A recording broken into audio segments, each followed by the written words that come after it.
Always welcome साथियों, digital class हमेशा आपके साथ। विद्वानों, अपनी मशीन डिज़ाइन की सीरीज चल रही है। जो भी कंटेंट अब तक आपने पढ़ा है और आगे इस वीडियो में पढ़ने वाले हैं, सारा कंटेंट आपको पीडीएफ फॉर्मेट में अवेलेबल है। जिस तरह से मैकेनिकल इंजीनियरिंग, जनरल नॉलेज की अन्य सीरीज़ कंप्लीट अवेलेबल हैं। इन नोट्सों का इस्तेमाल आप SSC, RRB, state, JEE, GATE, BTech, AMIE के एग्जामिनेशन के लिए कर सकते हैं। दोस्तों, इससे पिछली वीडियो में हमने जाना था पेट्रोप्स इक्वेशन बाय डिजिटल क्लास। वहाँ पर हमने देखा था म्यू कोफिशिएंट ऑफ फ्रिक्शन किसके बराबर होता है, किस प्रकार से रिलेशन आता है, किस प्रकार से ड्राइव किया जाता है। ज़रूरी तो नहीं हम हर पेड़ की जड़ आपके लिए दिखाएं, जितना दिखाया जा रहा है उतना यहाँ पर डायरेक्ट आपको फल लाया जा रहा है। कहीं कहीं आप फल से काम चलाएं, आप चाहते हैं, आपकी डिमांड होगी, कमेंट बॉक्स में आप लिखें, अपनी इच्छा व्यक्त करें, जाहिर करें क्या चाहते हैं, तो स्पेशल डिमांड पर आपके लिए डिटेल सॉल्यूशन दिया जा सकता है। तो डायरेक्ट हम आए थे mu is equal to 2 pi square, bracket में था ZNS/P डिवाइडेड बाई P है साथियों, ZNS डिवाइडेड बाई P, और फिर ब्रैकेट में था R डिवाइडेड बाई CR। तो ये जो इक्वेशन है म्यू के बराबर है, इस इक्वेशन को पेट्रोप्स इक्वेशन के नाम से जाना जाता है। Where mu is coefficient of friction, Z is dynamic viscosity of oil या लुब्रिकेंट जो आप डाल रहे हैं। हम यहाँ पर बेयरिंग स्टडी कर रहे हैं, तो बियरिंगों में, स्लाइडिंग बियरिंगों में जो जेड या डायनेमिक विस्कोसिटी किसी ऑयल की, लुब्रिकेंट की जो विस्कोसिटी होती है वो पास्कल सेकंड में दी हुई होती है। जैसा आपको बताया था, जैसी यूनिट हो सकती है। और हो सकता है आपका बियरिंग लीक कर रहा हो, लीकेज पॉइंट ध्यान में रखने के लिए, to consider effect of leakage कर रहा हो तो इसमें जो आपका इक्वेशन है उसमें आपने के और एक्स्ट्रा ऐड कर दिया है। पेट्रोप्स इक्वेशन में आप प्लस के ऐड कर देते हैं तो आपका लीकेज फैक्टर कंसिडर कर लिया जाता है। तो इक्वेशन अपडेटेड होती है अपनी mu is equal to 2 pi square, bracket में ZNS डिवाइड बाई P, और फिर ब्रैकेट में या कहें मल्टीप्लाई है R डिवाइड बाई C से। उसके बाद एक्स्ट्रा इसमें ऐड कर दिया गया है के इज़ लीकेज फैक्टर। के क्या है? लीकेज फैक्टर है। Depend on L divided by D ratio, ये लेंथ और डायमीटर के रेशियो पे डिपेंड करता है। वेयर L एंड D क्या है? Length and diameter of journal. जो जर्नल आपका फंसा हुआ है बेयरिंग के अंदर, मान लेते हैं ये आपका बेयरिंग है, इसमें इतना पार्ट जो जर्नल का फंसा हुआ है, ये लेंथ वाला, इसका जो डायमीटर है इस पर ये डिपेंड करता है लीकेज फैक्टर, कितना लीकेज हो रहा होगा। अब यहाँ पर हम बेयरिंग के बारे में और जान लेते हैं। लेंथ और डायमीटर रेशियो से कुछ आइडिया आया है दिमाग में, उसको और एलेबोरेट कर लेते हैं। यदि रेशियो इस प्रकार से हो, L डिवाइडेड बाई D हो ग्रेटर देन 1, तो इस प्रकार का बेयरिंग कहलाएगा लॉन्ग बेयरिंग।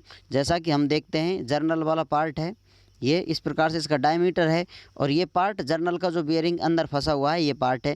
अब इसमें कितना लेंथ है इसकी और कितना डायमीटर है, इस बेसिस पर long bearing, short bearing, square bearing हम कंसिडर कर चलते हैं। तो यदि ये ratio L divided by D greater than 1 है तो ये लॉन्ग बेयरिंग कहलाएगा।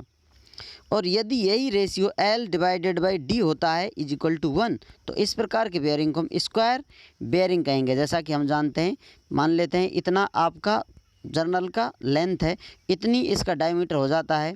डायमीटर इस प्रकार से गोल ही होगा, लेकिन डायमीटर आप ये देखेंगे इसकी जो शाफ्ट होगी सामने से फ्रंट इस प्रकार से होगा, सर्कल होगा, या कहें वृत्ताकार सरफेस होगा इसका, सर्कुलर सरफेस, लेकिन डायमीटर इसके बराबर ही होगा। तो इसलिए इसको स्क्वायर बेयरिंग कंसिडर कर चला जा रहा है या बोला जा रहा है। कहीं डायमीटर लंबा है तो कहीं डायमीटर छोटा हो जाएगा, तो लॉन्ग वाला लॉन्ग बराबर आ जाते हैं तो स्क्वायर छोटा आ जाता है, शॉर्ट बेयरिंग हो जाता है।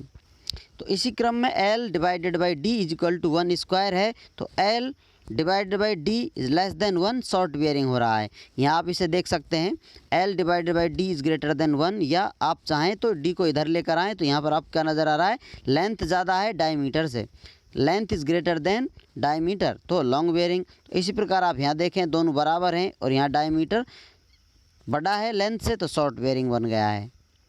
चलिए अब एक नज़र डाल लेते हैं फ्रिक्शनल टॉर्क पर। टॉर्क हम जानते हैं, कोई पॉइंट है उसके सापेक्ष जो फोर्स लग रहा है, इस प्रकार से कितनी डिस्टेंस पर फोर्स लग रहा है तो वो टॉर्क डेवलप कर देता है।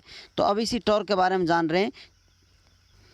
जैसा कि अपना शाफ्ट है या जर्नल है, उसमें इस प्रकार से रोटेशन हो रहा है, टॉर्क डेवलप हो रहा होगा, रेडियस पर फोर्स लग रहा होगा, टॉर्क का कुछ मैग्नीट्यूड होगा, लेकिन फ्रिक्शन हो रहा होगा इस सरफेस पर जो टच कर रही है, या फिर लुब्रिकेंट फ्रिक्शन कर रहा है, तो अपोजिट डायरेक्शन में फ्रिक्शन वर्क कर रहा होगा। तो अपोजिट डायरेक्शन है जो मैग्नीट्यूड है और जिस लेंथ पर वर्क कर रहा है वो फ्रिक्शनल टॉर्क कहला रहा है, या जो रेजिस्टेंस टॉर्क कहलाएगा।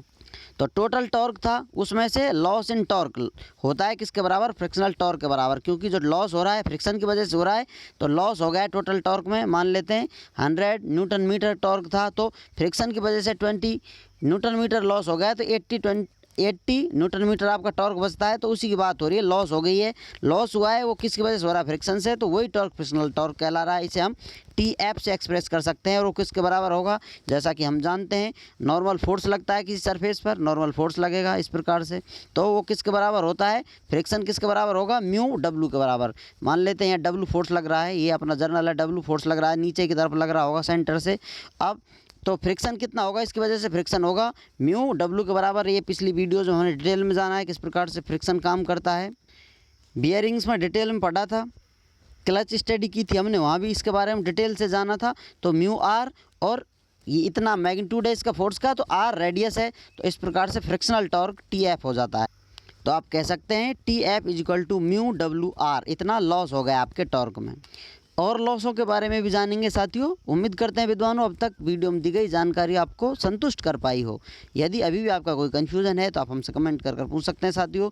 आप चाहें तो कांटेक्ट कर सकते हैं, कांटेक्ट लिंक आपको वीडियो डिस्क्रिप्शन में मिल जाएगा। वीडियो को अंत तक देखने के लिए, चैनल को सपोर्ट करने के लिए आपका दिल की गहराइयों से बहुत बहुत धन्यवाद। मिलते हैं नेक्स्ट वीडियो में। जय हिंद, वंदे मातरम।